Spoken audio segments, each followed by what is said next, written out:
আসসালামু আলাইকুম। জলপাইয়ের সস তৈরি করার জন্য কতগুলো জলপাই খুব ভালোভাবে ধুয়ে একটা পাত্রে পর্যাপ্ত পরিমাণে পানি দিয়ে সিদ্ধ করতে দিলাম। খুব ভালোভাবে সিদ্ধ হয়ে আসলে জলপাইগুলোকে ঠান্ডা করে আমি হাত দিয়ে বিচিগুলো আলাদা করে একটা ব্লেন্ডারে জগে দিয়ে দিলাম। আর যেই পানি দিয়ে আমি জলপাইগুলো সিদ্ধ করেছিলাম সেই পানিটা দিয়ে ব্লেন্ড করে নিব। খুব ভালোভাবে ব্লেন্ড করে একটা ছাঁকনির মধ্যে ঢেলে আমি জলপাইগুলোকে ছেঁকে নিব। এবার জলপাইয়ের পিউরির মধ্যে 1 কাপ চিনি, মরিচের গুঁড়া আর লবণ দিয়ে খুব ভালোভাবে জাল করে নিব। এই জলপাইয়ের সসের মধ্যে আমি 1 চামচ কর্নফ্লাওয়ার গুলিয়ে দিয়ে দিব।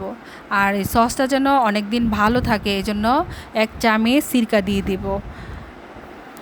আমরা অনেক ঝাল খেতে পছন্দ করি, তাই আমি 1 চামচ শুকনা মরিচ দিয়ে দিলাম।